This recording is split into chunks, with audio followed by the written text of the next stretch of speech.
Hello guys and welcome back to another one. So on today's video we're going to talk about the recent patch that we have in the game with some small quality of life changes in the game, and also there are some changes in the all-out war rules and some other stuff that we're going to talk about for sure. So let's start by saying that we are currently on patch point 2.0.1.5, which it's really good to see that the game officially updated to version 2, and this is going to obviously bring more and more stuff in our favorite game, and of course content is what we strive for and what we need in order to keep ourselves interested and keep playing with our friends. So talking about the recent patch, there are two big things that there are. So first of all, we got the improvements, or as I say, the quality of life improvements. So first of all, the city affairs, army and guide icons were moved from the left side down to the right side. They're right here, as you're going to see. Guide collection, where you can find all the chronicler guides that we do, and the chronicler board as well. The city affairs with the things that we can do in our castle, from auctioning our spoils, weird tree gains, stronghold blitz, and VIP shop, and of course other there as well. And last but not least, we got the army tab as well. A small hidden difference here is that now the search faction, which is on the bottom right side, the window that it opens, the world map search, also moved to the right side. It used to be mirrored to the left side, now it's going to be to the right side. Personally, I like the cleaner view of the top bottom right things that were added from the left side, but I also saw some people that prefer the left side.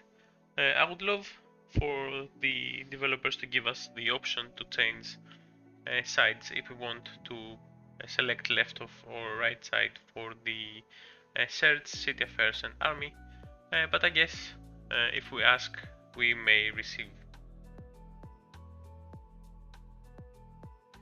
Next up, we got the upgrade or the increase in the rewards from the rebel groups.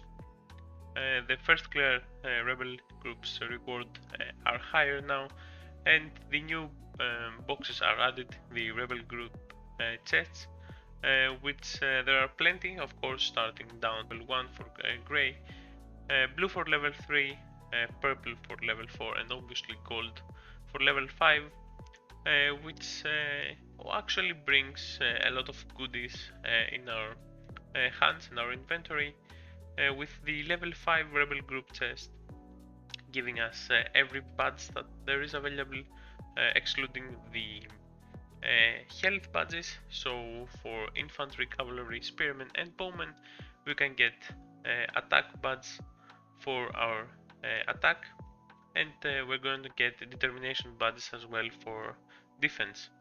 And on the level 5 chest, the 30 minutes speed up is there, compared to the level 4, which is 15 minutes speed up.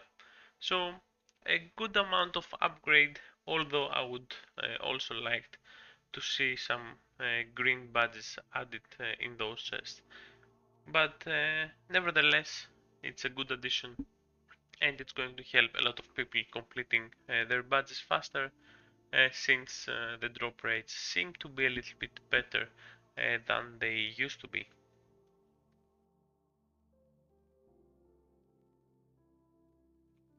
Moving on, there are some big differences in the all-out war event that we're going to have in about 20 days. Some new things added, like the hot springs, the twin dragon guards and the Dragon Valley domain. All of them sound really interesting, but I think that I will focus more on the Dragon Valley domain here, since sounds really fun, and obviously reminds me the dungeon on the raid days that we had on some MMO games in the past. So as the exploration proceeds further, the Dragon Valley domain will be unlocked in the corner of the Kingdom of Dragons, and each faction can declare war against the Dragon Valley 2 times per week. So any alliance that is going to attack the Dragon domain has to defeat 3 bosses in the Dragon Valley to clear the domain and obtain the rewards. Obviously we don't know the rewards yet since the actual event is not out, but I'm guessing there are going to be really good rewards since for the Dragon Valley domain to have its own page, the rewards are going to be substantial, I think. And clear the domain within the first 20 minutes. It's gonna grant additional rewards. Personally, I think this is really good. It's going to bring all the alliance together to fight for a specific cause, and obviously, in my opinion, it's going to be really fun and relaxing because we only have those PvP moments now where we play Siege of Winterfell or Alliance Conquest, but I really miss the good old days when we did some Army of the Dead events where the Alliance just chilled out, do some camps and kill some stuff versus PvE versus AI, which is personally one of my favorite things to do in games. So read up the Twin Dragons Guards and the Hot Springs. Both of them are really good to get to know before the event starts, and this is going to be helpful, especially if your alliance is going to fight for the Vanguard battlefield. The top 16 alliances fight there, so it's going to be really good to know the rules of the game before you are going to fight in the all-out war, so you are going to be prepared with your whole alliance and your teams. Last but not least, on the improvements tab, we got the fight for the pandemic. This is changed now to a beautiful new world since most of the countries are out of the pandemic, but the developers decided to keep giving us the daily buffs that we get, something like hospital healing speed or gold dragons production, and their bonus uh, items that we get, like the speed ups for the research and the resources. They keep doing that in order to help us, and actually it's really good to have free stuff daily.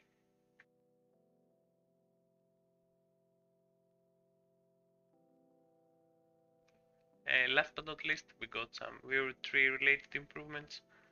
Most of them are going to be quality of life changes for the base player, but there are going to be some good additions for everyone since we're going to get some clearer view in the Weird Tree and declutter all the extra stuff that were there and improve the overall display and interaction experience with the game. Most significantly, the change that most people are going to see if they have finished their own Weaver tree. Obviously, we want more stages in order to have something to do. But the shop changed as well. We usually had a lot of 2000 commanders, 2000 points commander going around, splitting into 20 buys. So we had area here, for example, had 4 different redeems that there were 20 each for 2000 coins each.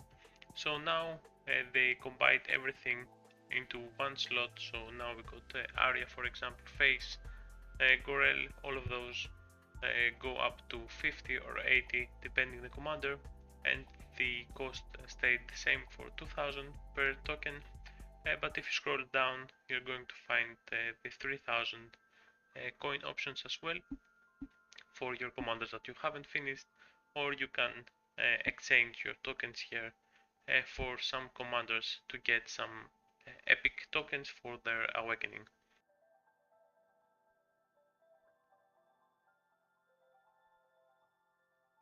So here we are back in the primary screen of the notice and the update, the patch 2.0.1.5.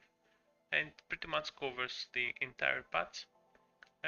All in all, quality of life changes and improvements for everyone, and there are some big improvements in the All Out War and changes that we're going to see eventually in about 20 days when the event goes live. So thanks for watching, guys, and I will see you in the next one.